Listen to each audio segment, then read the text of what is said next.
Dadsnet original podcast. I'm Al, that's JK, and this is JK and Al. Is this the new one? I don't know why it titters me. Coming up today, we are talking to Joel Condor, aka Dad v Girls. Incredible interview. This guy has had a massive rise to YouTube fame in the last few years, and him and his family are just sensational. If you're not watching, you've basically just got to stay tuned for the interview, because this guy's got stories, insight, humour. It's a really great interview. We're also talking about dad fashion. We've got another parenting story, all that and more coming up on JK and Al. Can I ask you a quick question? Well, first, are you asking me a question first? yeah. Or you? Well, I was going to just talk about earning $2,000. Talk about what? How you can earn $2,000. Oh yes, that's Yes. more important than what I'm about to say. Well, hold what you're going to say. I'm going to tell you how you, listening, could potentially earn £2,000 with Go Henry Ambassador Scheme. It's really good. Go Henry are all about making kids smart with money, which is obviously an important thing in the world now. In fact, to be honest, we need more people who are smart with money. Yes. But what they're doing now is they've got an ambassador program where anybody can apply. Me, you, Dave from the school playground, Julie from the school playground, Margaret from your NCT class. Anyone who has a network, and everyone has a network, can apply to become an ambassador. All you have to do, you set up your own free, I think it's 3 months free for your own Go Henry account. You then promote it to all your friends, tell them all about it, and everyone that signs up, you get 20 quid. I think they also get a deposit in their bank. Read the terms and conditions for that. But I think. And if you get 100 people to sign up, obviously you can earn £2,000 for recommending something that is a really good product. Also, you must be at that point where, because my son is now 7, and he's aware of money. He's starting to get into money. He knows that if he does chores, he gets rewarded. And let me tell you as well, these Jurassic World figures, they ain't cheap. They're not. I'm on Pokemon cards and they're not cheap. So, and for him now to learn about the Go Henry account, Yeah. and you know, this is an important stage for him. And I think, like you say, it's really important that we teach our kids about money. I never had that growing up, and I wasn't great with money. Absolutely. And the app is great. I'm not going to go into it. You can check it out. But the app is really good because you can set chores and amounts, and actually you can do their pocket money through the account. They have an app. They can see it. It's a really good product. And now you can earn by promoting it. Easy. So check out the link in the description. You can read the terms and conditions. You can check out what's on offer and become a Go Henry ambassador if you want to. £2,000. It's a lot of money. It can make a big difference this year, tell you A that. lot of money. Can I ask you a quick question? Yes, please do. Yeah, thank you. What is the difference between a fall and stacking it? I would say a fall is more off the cuff. Like it's more of an accident, whereas stacking it is something where you're kind of thinking this could end in a fall. Right. So you're not the kind of person that says a fall is only for old people and stacking it is for younger people. No, although I imagine more old people fall, Right. and more young people stack it because they just do something daft. Yeah, and I'm getting older. I'm 48 years old now. My balance is not as good as it used to be. What happened? Okay, I'm going to play you something. You tell me whether it's a fall or if I've stacked it. Yeah, okay. Can I just point out that at the moment we've had extremely icy weather, Yeah, All get right. all those excuses in. and another job of mine is the bins. That's my job. That's what I do. So you put all this together, Oh wow! and also a Blink doorbell. Amazing! Amazing! Get ready! Show me roll the video. What do you get? This is brilliant. Here we go. God, it's in colour as well. Oh, amazing. God, they're good. High def, aren't they? Old Blinks. Here we go.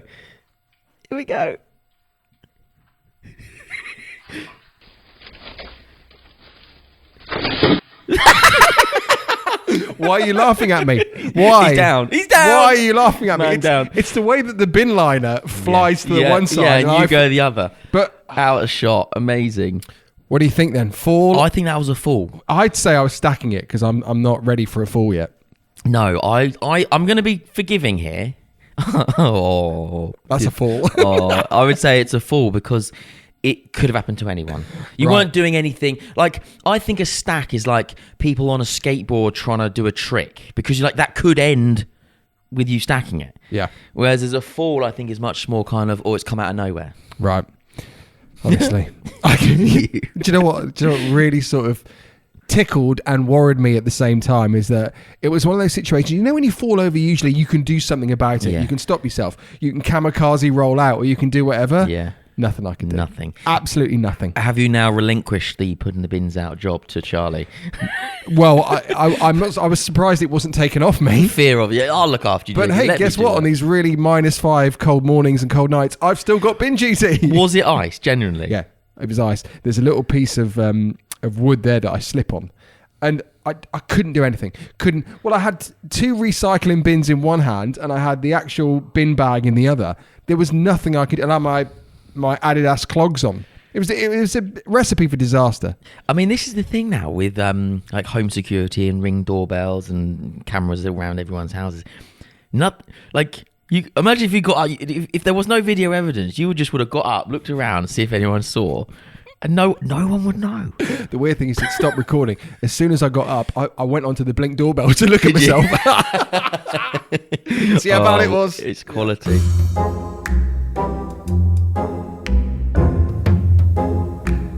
So let's dive into another parenting story that I think, well, I don't know if it'll follow the same suit, but it's certainly some sort of event will happen. If you want to get involved, you can do that with our JKNL Facebook group. Just search for JKNL on Facebook and come and join us. There's already about 100 members in there, which is really exciting. Yeah. But come in, say hello. JK and I are in there, so we can have a chat, drop a comment, tell us where you're listening from. And also, I was going to say a massive support to us would be just following us on whatever platform you listen on, whether it's Spotify or Apple or Amazon Music, whatever it is. Make sure you hit that follow button. If you're in the group as well, you can submit your own parenting stories. Who is it this time? So this is Martyn, and attached is a video. Oh, amazing. It's not just audio. Oh, amazing. There's video as well. Amazing. So this is Martyn's story. A funny story from when I was a young father. My son's now 11, but when he was really small, so I was sort of like in my early 30s. Nothing better than a hard day at work, coming home, relaxing with your kids and having a nice bath, and then your kid needs a wash, so sharing a bath with him. God, he must have only been, could barely hold his head up, so he must have only been about 3 months old. So, having a bath with him, absolutely loving it. He's splashing away, smiling, laughing, as am I. And then you know that familiar sound where they just kind of look at you and go,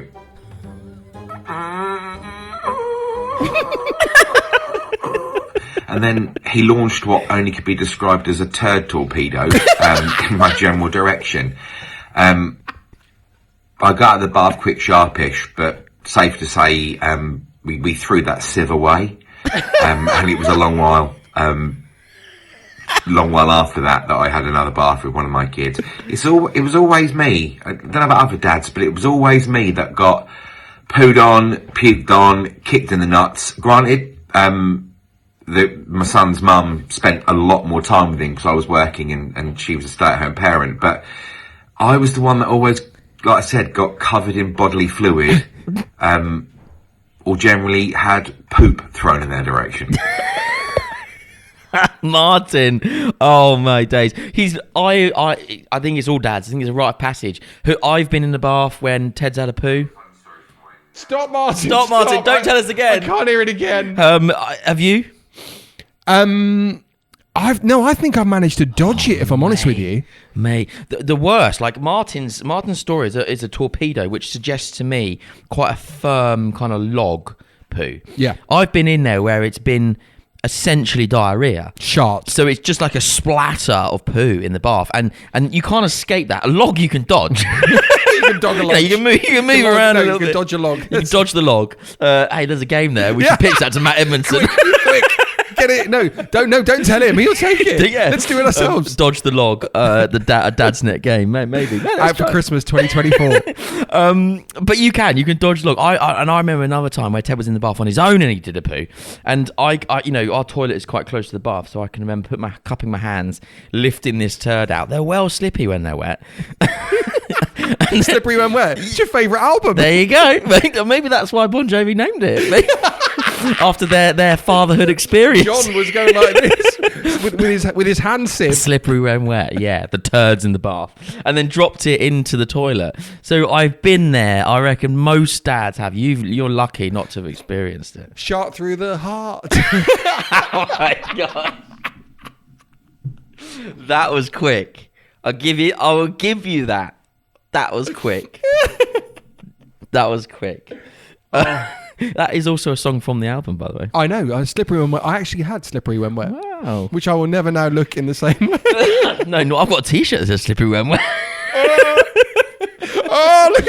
Slippery little suckers, these.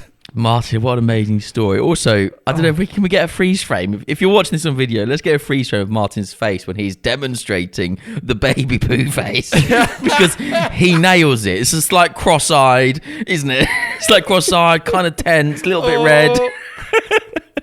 I thought he was going to say that the baby like got a head face full of water in the bath. No, that was a better outcome. Yes, well, yeah. Although people say that babies, really young babies, you can just chuck them in a pool of water and they're fine, aren't they? Well, momentarily. Well, they say this, but I'm not willing to throw my baby into a swimming pool to see if they can swim. There's YouTube videos. No, I've seen these videos, but still, I ain't risking it. Yeah. No. Well, there you go. Okay, if you want to submit your story to us, parenting story, parenting fail, whatever it is, there is a dedicated section. Is that right? On Well, actually, I've removed it. Have you? Sorry about that. Why have you removed Because if people want to share the stories, they can just do it in the Facebook group. I suppose with Facebook group Well, now. if you haven't got a Facebook, then I'll reinstate it. So if you go to the dadsnet.com, head to listen, and to JKNL, there will be a little form or a little email address that you can email it in. Sorry, I've given you more work again. We should have taken. I'll tell you what. I'll just set up an email. It's jknl@dadsnet.com. Email that. That's it. Perfect. That's what we want. Right. What's next? We're diving into our interview with Joel.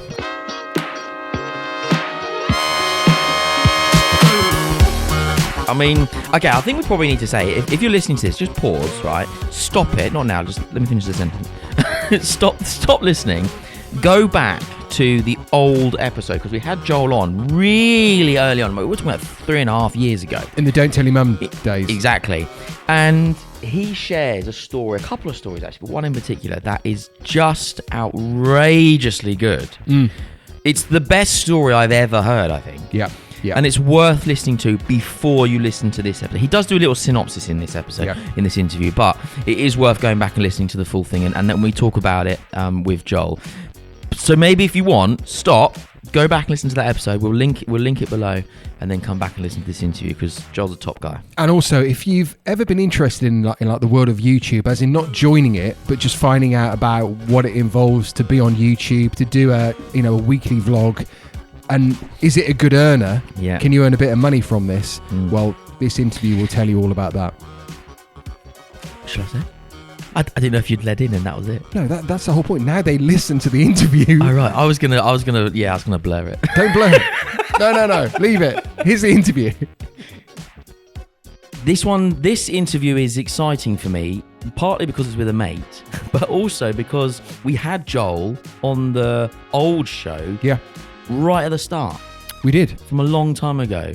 Who told the most amazing story, which we might try and have to go there just in case you missed it.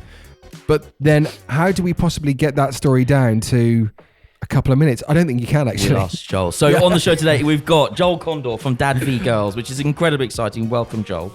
Thank you. Thanks for having me back.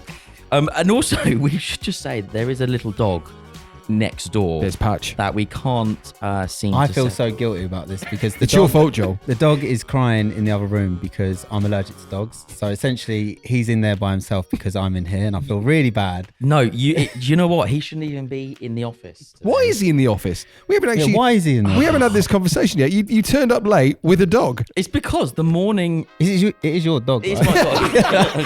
Just come on in. You haven't found one on the street, have you? That you just brought in. I do own that. Looks a bit feral. It doesn't. It's a cute dog. The reason he's here is because he's just had his nuts cut off. Yeah, done, right? And This is the worst day ever for him. Nuts cut off, and he's locked in the other room. His nuts were early in the week. We had to go for a checkup today to check. Yeah, that they were definitely gone. Yeah, definitely gone. I mean, Ted's inspected them a lot, so they're definitely not there. He's fascinated by it. It's quite extraordinary. But I had to do a checkup. But this morning went wrong because our teenager overslept.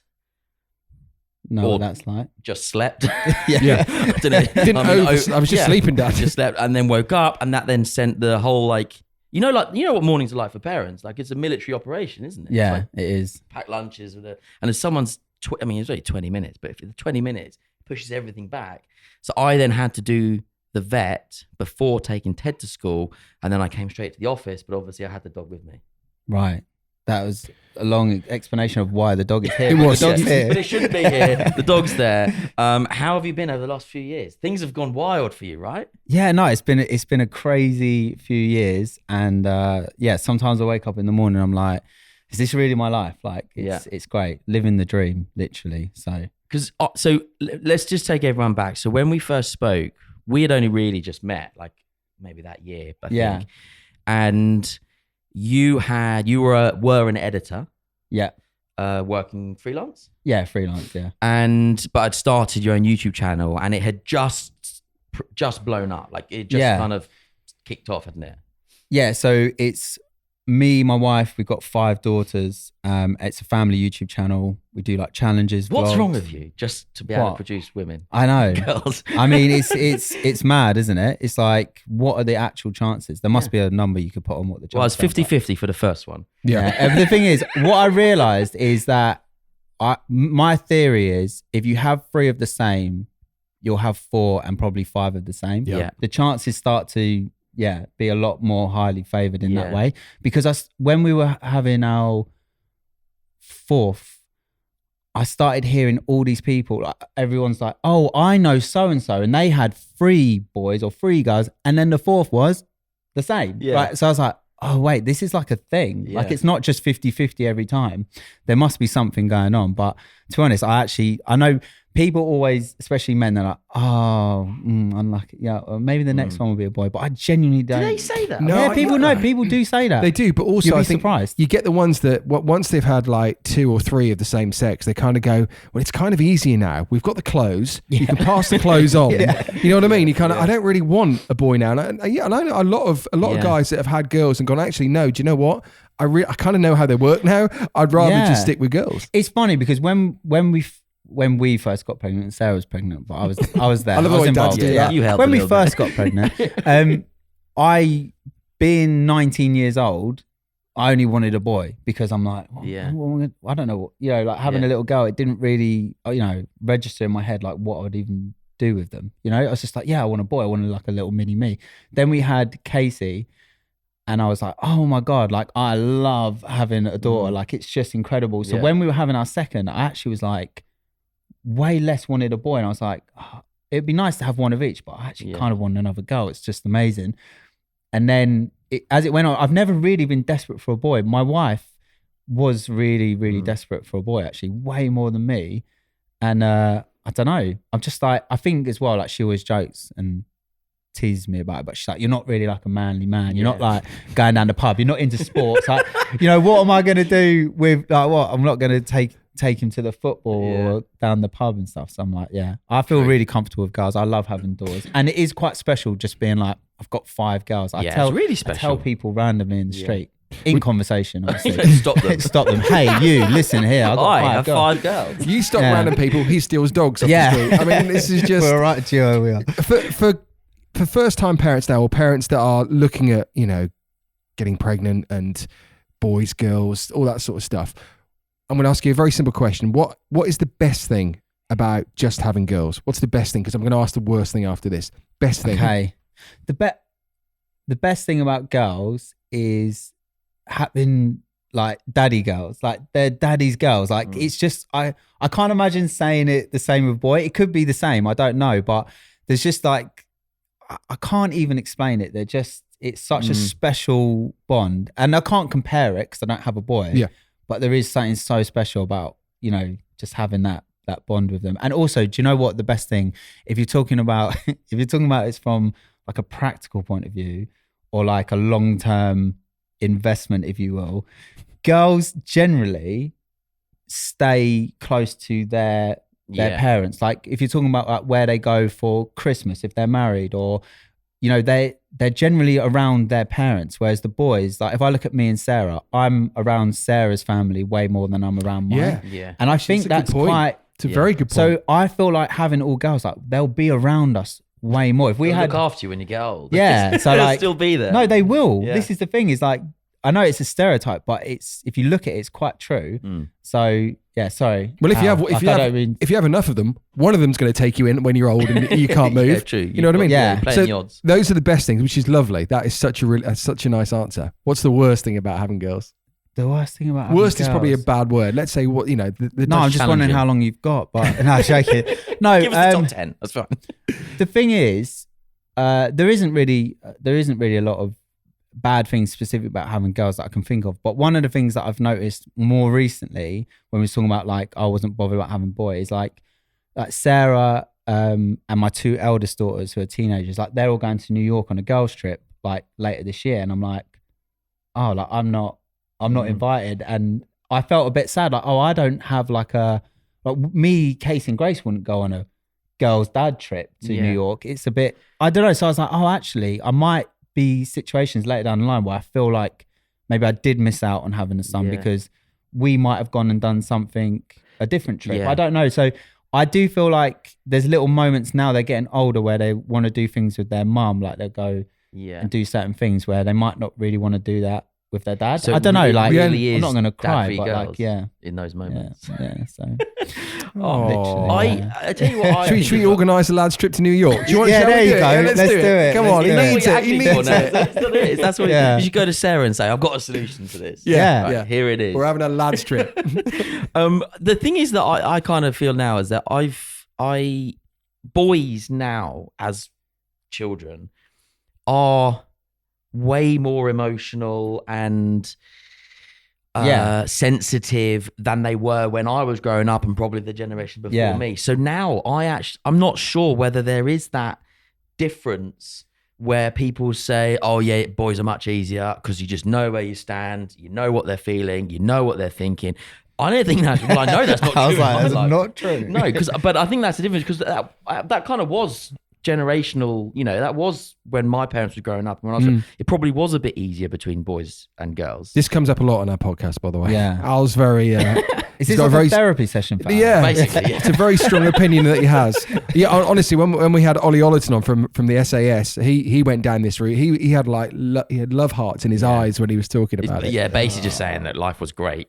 But 50 years ago, and it's Yeah. shit now. That's exactly what it was. And All I love these it. millennials. I'm happy to complain. Like, give me something to complain about. The other thing as well with what I always say is like when you have like boys and girls, like boys, from what I've seen, and also me and my brother, what a nightmare we were for like my mum when we were little. It's like boys start off really hard work and then they become much easier as they get older. And then girls the other way around, they start off really easy and they become a lot harder as they get older. And that's what I've kind of just noticed about that. It's like boys become, I'm stereotyping, but boys like me and my brother, like we're no issue for my mum, but like my other sister's probably, or one of them's a bit more like needy to my mum and stuff, you know? If you're listening, I'm sorry. But you're right there. I think you can stereotype from your own point of view, whereas with my two, I've got Luna, who's 5, and I've got Noah, who's 7, about to be 8. And I would say that Luna is the more boisterous one, and the one that will, like, I can walk in the living room and she's on top of him, you know, pelting him, and like he's going, "Mommy, Daddy, get her off!" And like she's freakishly strong as well. I've got one like that. They freakishly strong. How does that happen? Yeah. How do they do it? But then saying that, my sister used to like attack me, and she was freakishly strong. She's obviously got it.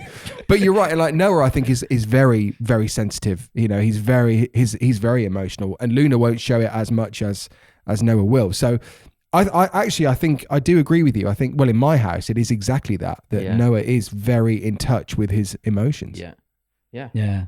So over the years, how have the girls, what's the word I'm looking for? How have they been involved in the channel? Yeah, I mean, it's like we're all it's a family channel. So on camera, like we're all very involved. But then behind the scenes, like I just try and what I do, I take on all the burden of like the work and the thought and stuff. Like I didn't want it to be like a burden to them. I want it to be like, cool, like this is what we're filming. Let's turn up, let's have fun on camera.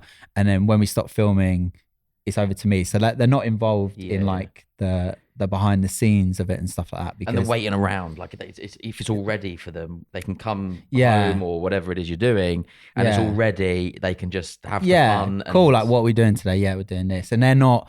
Also, the other thing as well, which I'm really thankful, is like they're just not they're not bothered about, you know, how well the content performs, because that is an emotional roller coaster that any creator goes on. Like, you know, oh, posted a video and the views are way lower. What's going on? Like people like less interested, or people don't like us anymore. Like, but it's just like that video just didn't do well, and then the next one's great. So it is a bit of a roller coaster, but they're not.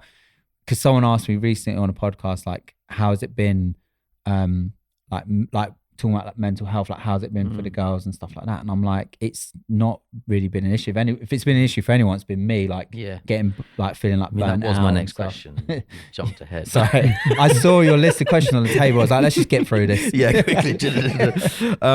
Yeah, I mean that's great to be able to shield them from that, because even young people now who are on in Instagram, but not with a big following, just on Instagram, they're still very much in the mix of likes and counting likes and comments and wondering who screen grabbed what photo and all that kind of stuff. Yeah, which is, it's funny because like it's not really like my girls, they don't look at really like how many people liked and stuff their content. I guess I don't really know why. I guess like in a way it came. No, this is going to sound wrong or bad, but it came very easy for them because whereas a lot of other like younger people, it's like, or people that don't have a big following, it's like, oh, why have I only got 200 followers when all my other mates have got like 1,000? So it's like they're already miles ahead of their friends with that stuff. So it was never like a thing of like them looking and being like, oh, it's not like a popularity contest. Whereas I imagine for a lot of people at school, it probably is like how many people follow them. It's like, when we were at school, there was nothing that was like ranking our popularity, like following us. Imagine there's like a big number above your head following you around. It's like Black Mirror. That's how. That is an episode of watch Black Mirror. There's an episode of that. Is that what it shows is? you how many. It's showing how many likes you've got or how many or who's unfollowed and stuff. Black Mirror is actually quite scary. No, actually, don't watch it. Don't watch it. Not you. No, you don't watch it. I need to be naive to that. I think we take like YouTube now, sort of. We know it's a huge thing. It's a massive thing, but I think there will be people listening to us that still, because behind the scenes fascinates me. I've been lucky enough to work on TV. So how you just explained how you get all the content and the props and everything ready, because that's how you do it. So they're still involved and excited about it. Well, I've seen that side in TV. YouTube is a huge thing. You're doing that now for your YouTube channel. You're treating this now like it's like a TV show, isn't it? Yeah, it's a production. Yeah, like it's massive production. You employ people. Yeah, all this sort of stuff. So, are there days where you kind of wake up and just go, "Crikey, I've got to think of the next thing." Right, what do we do now? Because it's continuous, isn't it? I think like there has been times when I've been like, because when we first started, I always heard about this YouTuber burnout or creator burnout. Like it's like a thing of like these big creators, and then they become burnt out and they don't post for like a year and they just disappear, and you think, and I was like, well, I don't get it, because like it's fun and I'm enjoying it, and like why would I ever feel burnt out? And I just didn't really understand it. And then like further down the line, like I did get it, because I did get to the point. I remember one day I picked up the camera and like we'd planned to do this video, and I did the intro and I kept just redoing it, and then I just looked at it and I was just saying, I can't do this, and I just put the camera down. I was like, I'm not filming.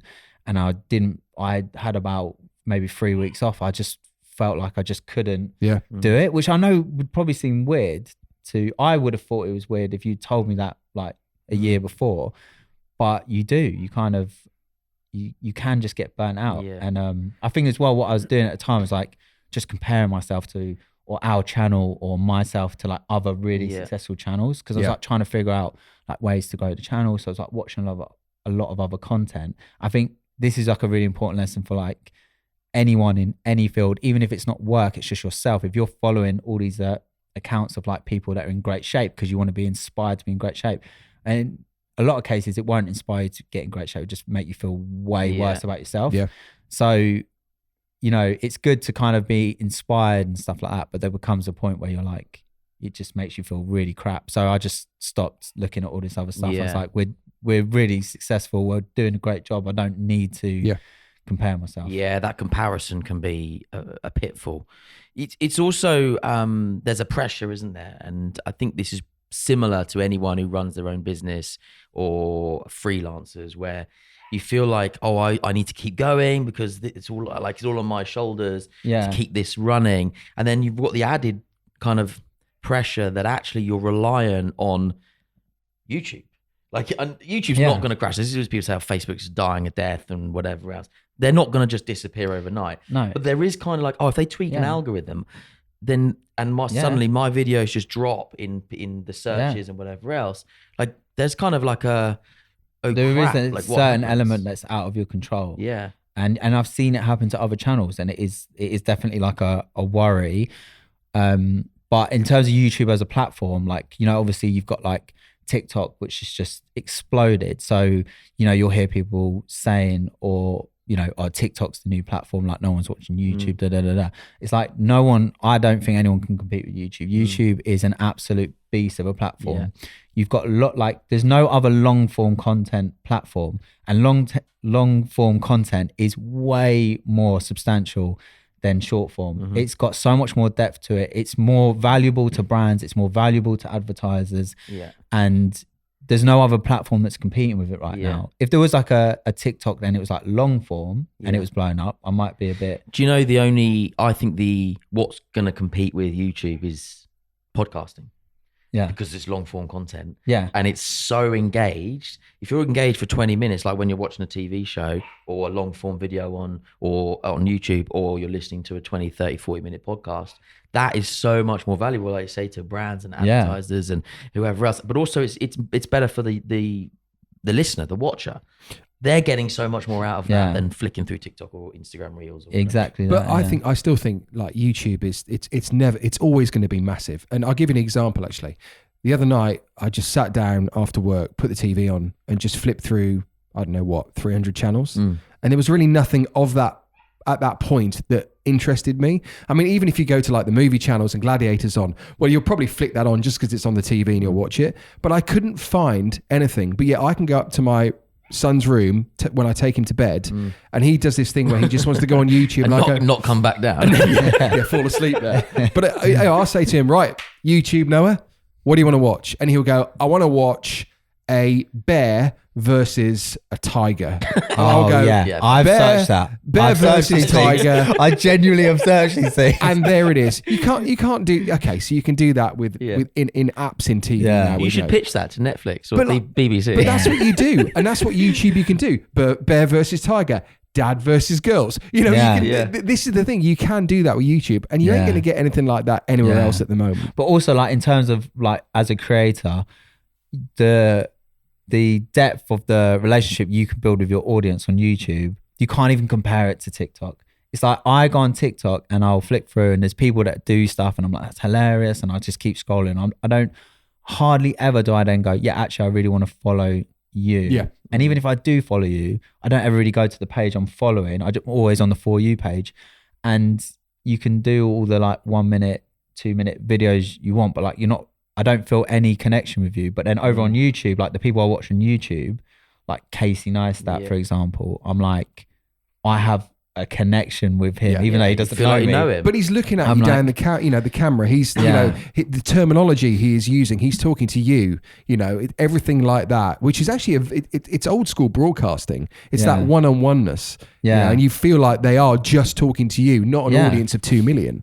And there's a feeling you get when you sit down to watch a creator that you follow on YouTube. It's a feeling like, all right, fine, that you might watch 15 seconds of someone dancing, but watching someone for half an hour share stuff about their life and their ups and their downs and stuff, like how you just can't compare it. So when I speak to other creators, like yesterday I had a call with this girl, like give advice and stuff like that. And she's like really blown up on TikTok and Instagram. She's really done really well, but she's like, well, there's nothing like consistent with like earning and stuff like this. And she was just trying to like figure out, how do I get a bit more consistent with like my earnings, and also how do I build a better connection with my audience? And I was like, on YouTube, like it's the only way I can really see having like a long career in this. And then we just spoke about how best ways to kind of do that and stuff. But yeah, that's always my advice. Not everyone can do it. That's the thing, is that for anything in life that has a high barrier to entry is always going to be more valuable. So like anyone can start a TikTok account, anyone can do some of these trends. Like the barrier to entry is so low, and the followers on there is just like, I've got on TikTok maybe, I don't know, like 1.3, 4, 5 million or something. Wow. But I've hardly posted on there. It's not valuable to me. Yeah. And on YouTube, we've got 1.3 something million. And it's so, the hard work that's gone into it, the relationships we built with our audience, and of course, the money that you can make on it, all those things are so much more valuable, but the barrier to entry is so much higher. It's not as easy to do. It's really hard to crack that platform. Even if you got 5 million on TikTok, you can't necessarily convert that over to YouTube. Like, it's just a completely different beast. So well, I'm going to be the unpopular one now. I think we should try and talk about, income and money when it comes to YouTube, because obviously, this is a big business. Yeah. Obviously, you make a very good income from it. Your business is huge. You're branching out into other stuff, which is incredible. But do you see this? Do you ever worry about one day? Yeah, every day. Every day. Yeah, every day. But yeah, of course, like when we first, since we first started making money, I was like, okay, like this is not going to last forever. This has a shelf life. We're not going to want to do this forever. Like, let's enjoy it. Let's make the most of it while we can. Like, we've built an incredible following, and all the people that follow us and engage with us are just like 99.99% of them are amazing. So we feel very fortunate. But of course, this is, we're not going to be doing this when we're 60 and all the kids have grown up and got their own families. So amazing if you could, though, wouldn't it? I don't know if I'd want to still be doing it then. But yeah, so of course, we're always thinking about that. We started a clothing line, which is kind of like our next business thing that we were like, okay, cool. Of course, we're like launching off the influence of our YouTube channel and stuff, but we're building this thing so it can be a standalone business. People will wear the clothes, have no idea who we are. There's a lot more longevity in that. You can scale it. You can employ people. Yeah.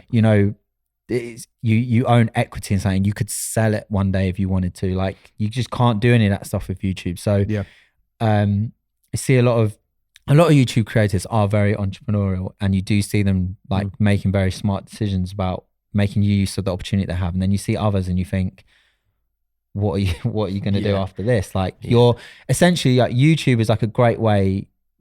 It's, if you just look at it like, oh yeah, it's great income, but really what you need to look at is like, it's a great opportunity for a period of time to then do stuff that has more longevity. So if you don't look at it like that, then you're going to get caught short. What would you say then, knowing the potential YouTube has of kids nowadays, not your own, but we'll come back to that, of, how you ask most kids in the playground now, say, what do you want to be when you're older? Most of the boys say, I want to be a footballer. Yeah. Now they're starting to say, I want to be a YouTuber. Yeah. How realistic is that compared to being a footballer? Like, way more realistic. And it's possible, right? Yeah. Because I think there's a lot of teachers and a lot of parents out there who'd be like, okay, mate. Like, they hear it as the same, but whereas it actually, if you're really into mugs, actually there's probably... Did you point at me then? No. If you're really into mugs, and that kind of mugs, but there probably is scope. It's weird, but for me, but there probably is some scope to be earning a living off of YouTube and other social around mugs. Yeah, like you can take what you're interested in, which might be very, very niche, but there's other people in the world. Yeah. So obviously, depending on how niche it is, like, you might be into specific types of mugs that have specific types of designs. So there might only be, I don't know, another 300,000 people in the world that are, but if they're all then tuned into your content and stuff, and then you start making those kinds of mugs and they're buying it and all this kind of stuff, like, you can make a career off of, like, you could definitely make a career of something you're passionate about, even if it's like super niche. Yeah. as well, like some of the like more niche stuff, like although the views are lower, there's more potential to earn from like various different ways. But also you got to think like the average salary across the nations, well, I don't want to quote it, but probably like 25, 30 grand, I don't know, something like that a year. To be out, like if you want to make a living off of YouTube, you don't have to make millions off of YouTube, but if you just want to make a living off of YouTube, actually it is there's people out there who are making like, maybe they're making 50 grand a year or maybe 30 grand a year, but they'd rather do that than be working in a job where they're making double that and not happy. Like, so it's not necessarily like you've got like people who are making zero money and then you've got people who are making millions. There's everything in between. There's people who might make, 100 quid off a video or 50 quid off a video. And like, that's great because, they're doing something they love and they can, if it can sustain their lifestyle and stuff, then amazing. Like, when has there ever been an opportunity like before? It's like, imagine if, I don't know, like 20 years ago, there was a family like ours and we said, oh, we want to have like our own reality TV show. It's like, imagine the hoops that we'd have to jump through. Imagine the TV directors have to meet with, and imagine how many people shutting doors in our face. Whereas we're at home and we go, we want to start essentially a reality TV show, but it's going to be on YouTube. We're going to be YouTube vloggers. Well, we can do that tomorrow. Like, and the only person who decides whether or not we can is the audience. There's no gatekeepers. And you can do, and that's like applies to so many different things. Like, there's so many things now that if you want to do it 20 years ago, you would have people in the way of doing it. And now you don't. You can just go straight to your audience, customers, whatever. You can start a website on Shopify. And that's even the point, you say, I want to be a professional football player. There are gatekeepers. You've got to get signed, you've got to get but now scouted, whatever you else. can be a really good football player and you can make content about it. Like look at F2 guys. Right, I don't really know that much about their story, whether they could or didn't make it or didn't want to be professional. But look how successful their career's been because they were really good at football. They didn't have to let someone tell them whether they could or couldn't play the game. And let's also remember that those two guys, I think, well, you see them on TV all the time. And you look at Netflix now that are looking at, I don't know, little pilot shows that are on YouTube that people have made themselves, cinematography guys that have just gone out and made their own thing.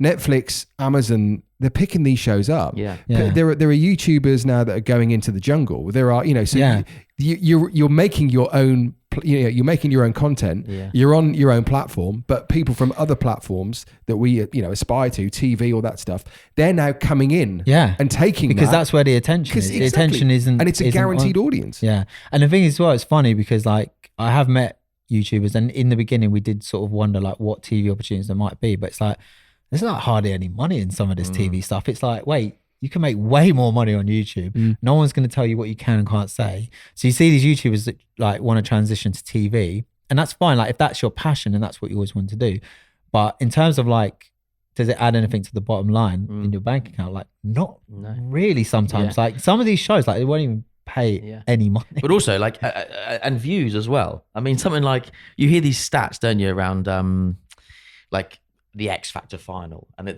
they say, oh yeah, 10 million people tuned in. Well, some YouTubers will hit 10 million on one video a week. And for ITV, that's massive. But the thing is, I feel like in a lot of these cases, some of these YouTubers going on TV shows is doing more for that show than the other way around because they're bringing their audience. They've got a very engaged audience. Like some of these other celebrities who go on the show, like they don't necessarily have like an engaged audience that they're bringing. They're just like known on TV. So I don't know. It's a powerful message, I think, to kids. Like, don't shoot for the, obviously shoot for the stars. But go low, like, how low? Aim low, guys. I didn't mean that. You don't want to be disappointed. Under promise, over deliver. No, what I mean is though, it's a powerful message to say if that's what you're into, you can make something of that. And you're the one in control of that. There's no one else saying this, that, and the other. I think that's a really powerful message. And also remember, this is creative. You're being creative. That's the other thing. And there are certain people in the government that want to scrap all these, the arts and things like that. If you're creative, you see a vision, you can pick up an iPhone, a Samsung phone, whatever you've got, you can go out there and make something straight away, as Joel said. And that's what we're forgetting. It's creative. Also, the thing is, like when we started our YouTube channel, I was like, okay, like we spoke about it, we said, look, we're not going to expect this thing just to take off like initially. So we'll consistently post content for a year. We won't worry about the views, and then we'll see. And in my head, I was like, even if we don't make it on YouTube, I almost guarantee that something will happen along the way. As soon as you start putting yourself out there to people, like creatively, whether my idea was like, if we don't necessarily make it as YouTubers, some other opportunity will come from us consistently making content. There's so many things that could happen along the way. So I just said, just do it. Try it, whatever you're passionate about. And don't worry if you don't think you're good on camera. Like I sucked. I think I still do, but it's like some people think you're right. Yeah. But like, no, genuinely, like I don't let these things hold you back. Don't look at other people and be like, oh, you have to be naturally gifted. I'm not naturally gifted on camera in the slightest. It took me forever. I was like filming myself on my phone. Do you ever go back to that first video? No, I can't. I literally can't. I don't. Dig it out. No, I don't. Well, it just so happens. Yeah. I want to ask a question on the basis that when we last spoke to you, you were sharing about a very precarious situation you were in when you got kidnapped. I still think I remember that story. It's mad, isn't it? It's so mad. Let's not go over that, but we will link to it in the description. So if you want to listen to Joel's kidnapping story, go and listen to it. It's one of the best stories. I can do like a 30-second. Okay, go on. Give us a synopsis. It's fine. Yeah. Give us a synopsis. Okay, this is before YouTube. It's nothing to do with being like in the public eye. So basically, I got home from work. I got out my car. I had a really nice car at the time, and I heard something behind me. There was about 8 guys, balaclavas, gun in my face, saying, "Give me the keys to the car." I thought it was a carjacking. Gave them the keys. They then stuffed me in the back of the car, put me in handcuffs, put something over my head, and basically, long story short, they basically kidnapped me, took me, tried to put me in the boot, put a gun in my mouth, a real gun. And they thought that I was a drug dealer. They basically got my identity all wrong. They were looking for my next door neighbor. And essentially they basically were like, where's the drugs? Where's this? Take us to they thought I had like a grow house and all this stuff. And I was just like, you got the wrong guy. Eventually they took me to this field. I thought they were literally going to kill me. And then they said, they thought they heard police sirens, so they all run off. And then I ran onto the main road, flagged down a bus, police car come past, waved them down, and then and they never got caught. And that is basically what happened. So that is a pretty good synopsis, but if you want the full version, I was just going, I've heard it. This is the second time I've heard it. I'm going, it's amazing. It's awful. It's an awful I don't regret it happened to me. It's an amazing story. I love the fact it happened to me. We'll go because I got away unhurt. I'm not emotionally damaged from it. And now I have this incredible story that I can tell people. Yeah. I genuinely would not change it for the world. Okay, amazing. I know some people just think, did they, first question about that, or last question about that, did they say sorry? Because at that moment that sounds like they're the kind of people that would say sorry. I'm guessing this has never happened to you. Generally. No, I don't mean sorry. People that have a gun in your mouth.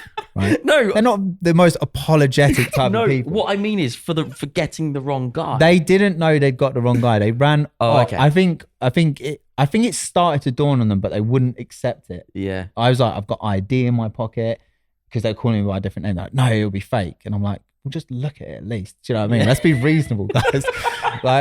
No reasoning with them. No, I'm like, like my mom, because it happened in front. Sarah came to the door. She was pregnant with Grace, and she had Casey in her arms, and she watched the whole thing. And I was screaming, like, "Get in the house! Shut the door! Lock the door!" So my whole family knew it had happened, and my mother-in-law was like calling my phone, and they were like, "Answer it." So I answered. She's like, "Well, where?" And I'm like, "I don't know." Like I was talking to her, and then I was saying, like, why don't you speak to her and ask her what my name is? Yeah. Because we could probably solve, I genuinely felt like when they first, as soon as I realized what was happening, they were calling me by this other name, and they were saying like all this stuff. I'm like, oh, you've got the wrong guy. Yeah. So I'm like, oh, we can actually, solve this issue. Yeah. Guys, listen, right? Do you know what I mean? I'm like, you've got the wrong guy. Like, I thought, but they would not listen to it. They wouldn't accept it. Wow. They were completely unreasonable, weird enough, and they never apologized. So I can imagine how Al would be there, like, you can go now, and Al will be standing there going, not until you apologise. You apologise now. Come back. No. I meant just like at one point, oh shit, sorry mate. Yeah, off you go. No. Because the thing is, they didn't they didn't. They ran off because they thought police, not because they thought they had the wrong guy. Oh. So it could have gone. It could have ended in a different way, I guess. Yeah, Any number of different. Don't get me wrong. Like I was terrified, but it never affected me because people thought it would or it should have, and I'm like, it just didn't. So off the back of that, now you are in the public eye and you get recognised a lot, I presume. I also presume that the girls do as well. Yeah. How do you have any? Are you worried about their safety, your safety, like from weirdos, from people like because it's you're. Yeah, it's I hard, get what you're right? saying. There was a period of time when I was a bit worried about it, but then I don't know, like nothing's ever happened, nothing ever even slightly dodgy or crazy's ever happened. That I'm just like, okay, there are weirdos out there, but they are very far and few between. Yeah. And the lengths that they'll go to, like you do hear horror stories, but they are so rare. Like look at all these celebrities in the public eye. Like there's not a lot of situations where you can say this happened to them. Do you know what I mean? So and also based on that, do any of the girls, because obviously I know that they're all, they're different ages, are any of them sort of saying now, I might not want to do it anymore, or are they all still totally on board? Yeah, I mean, everyone's on board, and we do have conversations all the time, and it's like, it's not like no one's not, but like Casey, my eldest, like it's her career path, so she's actually pursuing it in her own right. So she's got her own YouTube channel. She works with big brands. She's on Instagram, TikTok. Grace is not as into it. So I don't know if like when we're not doing it anymore, if that's the career she'll pursue or not. But she's not like not wanting to be on it at all. But I just think she's not as not as fast. Yeah. And yeah, like when she talks about things that she wants to do when she's older, like she doesn't say that she wants to be a YouTuber, whereas Casey does. Yeah. So which of course, like it's everyone's different. Isn't it? So, and you'll just support and facilitate and try and open the doors in whichever direction they want to go in. Maybe Grace is more into running the clothing business. And like, okay, I think Grace is similar to me in a lot of ways. So I think she will make I'm now bigging myself up. I think she'll make a great businesswoman because I'm a great businessman. No, she's got a good mentor. Yeah. No, I think I could see her more. I don't think she'd be as fussed about being like in front of an audience as much as she might like to run a business behind the scenes. But I mean, she's only 15. I didn't know what I wanted to do at 15. You never know. I mean, you don't even know at 34. No. Yeah, exactly. Sitting there going, what do I want to do when I'm older? Yeah. What's it like at the dinner table? Because you are all digital creators. What now? Is there a rule that the phone goes down, or? Yeah, I mean I think we don't have any more or less issues than every family that has teenagers and parents that are on watching social media. So there are times when like I probably get it the most from like Sarah, like you're on your phone too much, and it's like it's work. Yeah, I'm like it's work. And she's like, but it's like it's after work hours. So at which point then she hears Casey Neistat's voice. Yeah. Like research.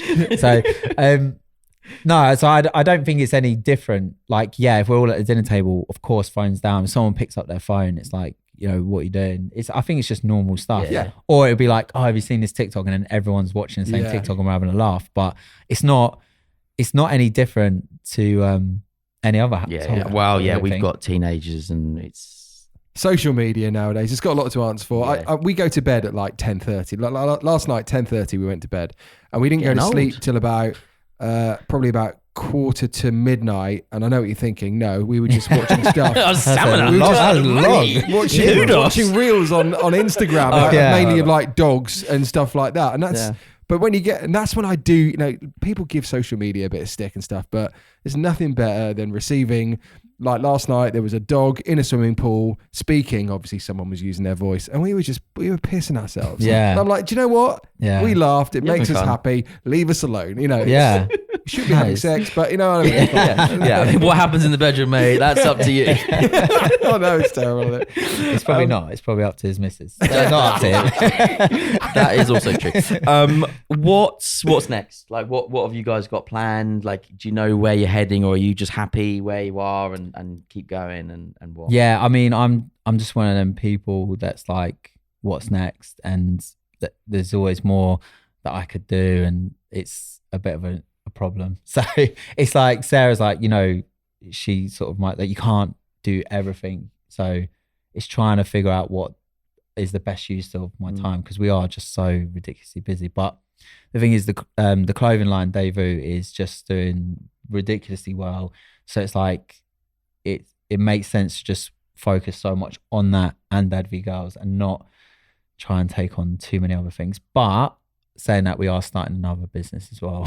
But He's doing amazing already. Like. What, no, can you yeah, share I that can't or share no? it yet. But yeah, it's hopefully going to launch later this year. But between those three things, we're pretty flat out. But the thing is, as well, I also was talking a lot last year to Sarah, saying like, I really enjoy helping other creators. Like, I really enjoy like speaking to them, giving them advice, and then seeing them be able to implement that advice, and then seeing like real time results on like their YouTube and stuff. And I was like, I don't know how that looks in the future, whether it's like I could help people on like a consultancy thing, or whether we'd want to start our own agency. Like, this is like way in the future, but whether we'd want to start an agency where we can kind of support, incubate, help people grow, and also help teach them like things like what we've done is like how to start a brand off the back of your, you know, what you're doing online. I just feel like I really enjoy it. I feel like I have a lot to offer people,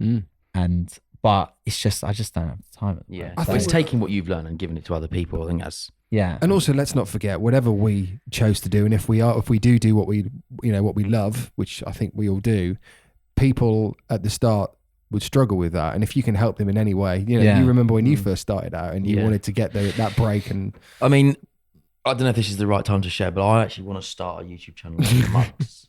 On mugs. You reckon you could help with that? am I in it? What, it says JK featured on it. Yeah. I mean, you've got to niche down more than that. It can't just be mugs. It's got to be particular, like floral mugs. Or Are you something. searching for a YouTube channel on mugs? No, I'm sorting out our flights to New York for our, Yeah. for our lads to do. Amazing. There's a nice place to end. Let's go and plan that.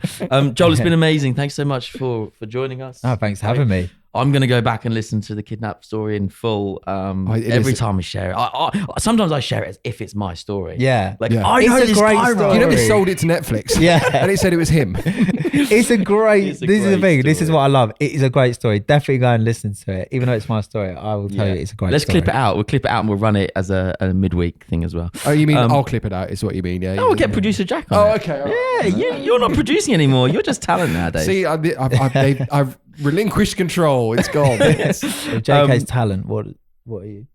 I don't All know. these flights to Yeah. New York. please. Anyway, guys, let's wrap this up.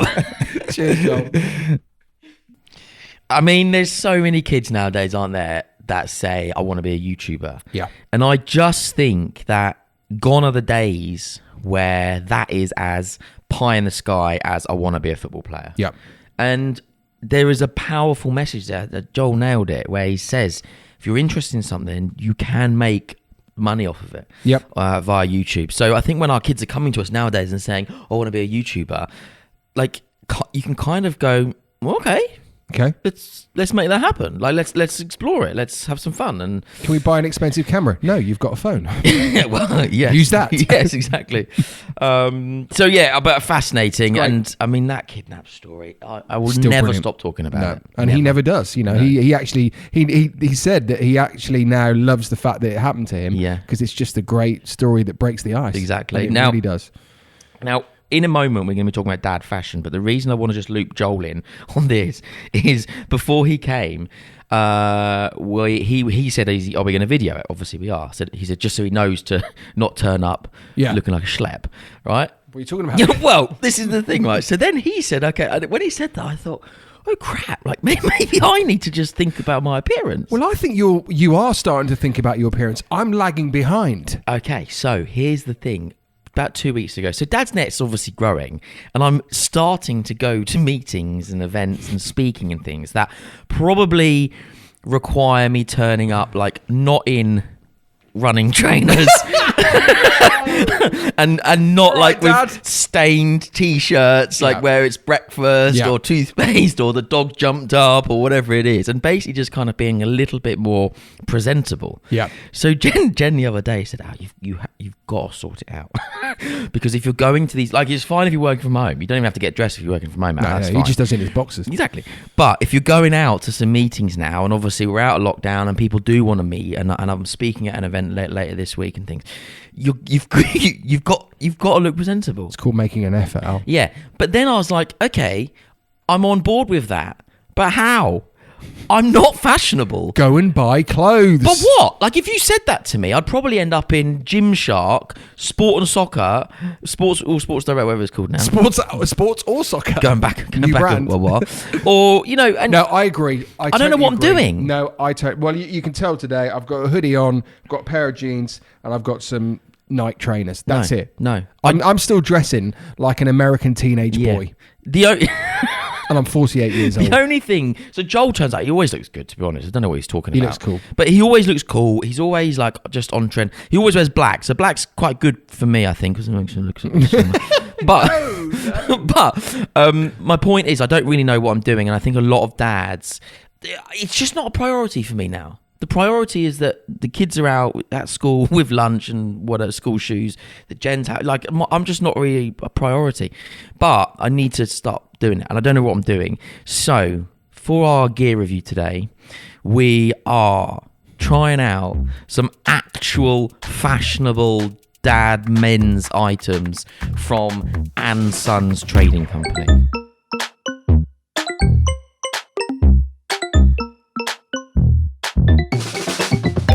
So we decided to buy each other outfits. Yeah. So I've chosen Al's outfits. Al has chosen my outfits. Yeah. I have no idea what he's got. He's got no idea what I've got. No, is that right? Well, I thought this was a good deal for me because I think you probably have a much better idea of what looks okay. Whereas I've probably got you like polka dot pants and like some sort of waistcoat. I don't know. Yeah, I don't know, like a trilby hat. I don't know. Like, so you might have ended up really bad out of this. Okay, so our clothes are over here. Yeah. So should we go and get changed into said clothes? Okay. And then come back in the shot? Let's do it. All right.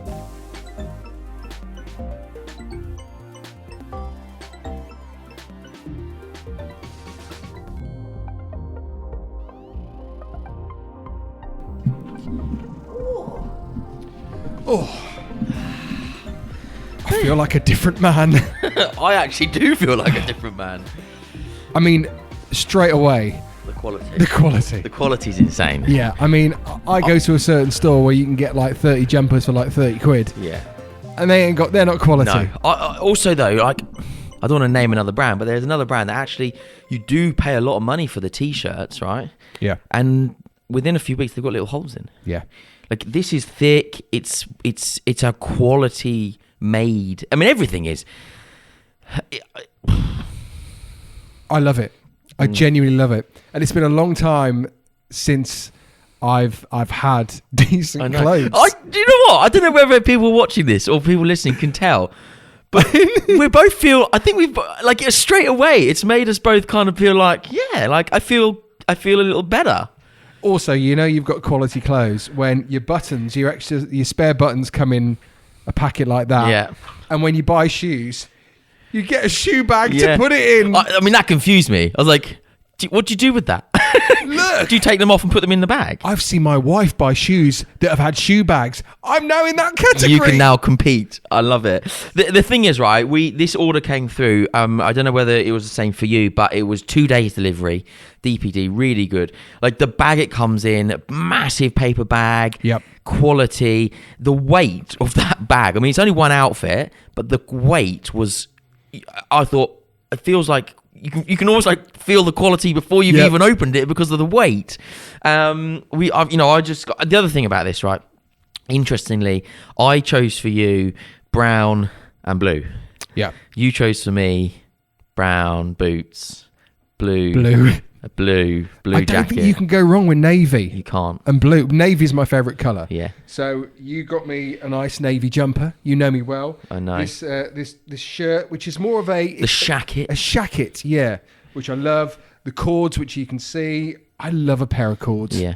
But they're cool cords. Yeah. And the boots, I'm a big Converse fan. Yeah. So I thought, actually, they do a design. Yeah. Can I just point out, the soles of these shoes are far more comfortable than a pair of Cons, because they're not that comfortable. They also seem a bit more sturdy. They feel like boots. Yeah. They feel like a boot trainer. Yeah. So you get the style, but also support. Yeah. Yeah. Just quality. One for these brown boots as well, little Yeah, desert nice. boots. But I think I think from my point of view, like as I'm going through this little journey from schlep to stylish. Nice. That's our new brand. Yeah. It feels like actually a nice pair of boots, investing in a nice pair of boots, a nice pair of jeans, and a nice coat or jacket. I've gone for this one as well. It feels like, I can probably then. You've got those staples, haven't you? Yeah. Brown boots, nice jeans, a nice jacket, t-shirt, jumpers. You can probably get some cheap white t-shirts to sit underneath all that. Yeah. But you just got those parts in your wardrobe, those components in your wardrobe that you can then add to and complement. But because you've got them, you know that when you wear them, you're okay. You can go to a meeting and not look like a plonker. And that's what I thought. I think you thought the same. When I thought, right, we'll get you some nice boots. Yeah. We'll get you some navy jeans so the stains don't show up as much, because I know what you're like. Sure. And get you a decent jacket, but a jacket that not only would look great on a night out, but also you could wear to football, because that jacket is warm. It felt really warm. It's warm and it's heavy. It's It's a thick jacket. Yeah. And I think these are the things that you need to have in your wardrobe. Yeah. They're your go-tos. Well, you have there comes a point as a man where you have to move away from what you knew as a early 20s and late teens. Do you know what I mean? You've got to move away from that. And I feel like Ann Sons is a really good place. Now, they don't have what they stock is such good quality. There's not 100 different pairs of shoes to choose from. I can't remember exactly, but there's a few. 5 or 6? Yeah. Was there something like that? But you know that they're just quality, you know that they're going to match, you know that they're going to work with everything else. And that I think is important. And Sons, I thought, when I was looking on the website for you, I thought I could probably choose almost anything and it'd work. Yep. Which saves a lot of headache. It just works. We don't like doing that. It was a really easy website to use. Obviously, delivery was quick. I think that investing in a nice jacket, nice pair of boots, like I say, is the way to go. And the quality of these clothes, they're going to last for a while. Trust me, a long, long time. Does this make me look like I've got no neck? No, I quite. You know me. I'll often stay in here because it's cold with a. It's freezing in it. But I like the comfort of having a scarf around my neck, even indoors. I actually really, really like it. I like it. I've not really. Anyway, so there you go. So check out Ann Sons. We'll drop a link in the description below.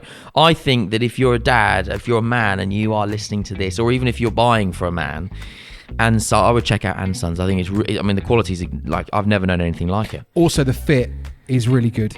So I would say I'm a small, and the clothes are a small. Yeah. And the foot size, I'm a 7. Shut it. Well, I'm only an 8, so I can't really mock. But true to size as well, which is obviously very important. Yeah, no, it is absolutely. Although I would like to say that I'm a 32 in an Ann Sons jean, which I haven't been a 32 in about 10 years. He's so happy.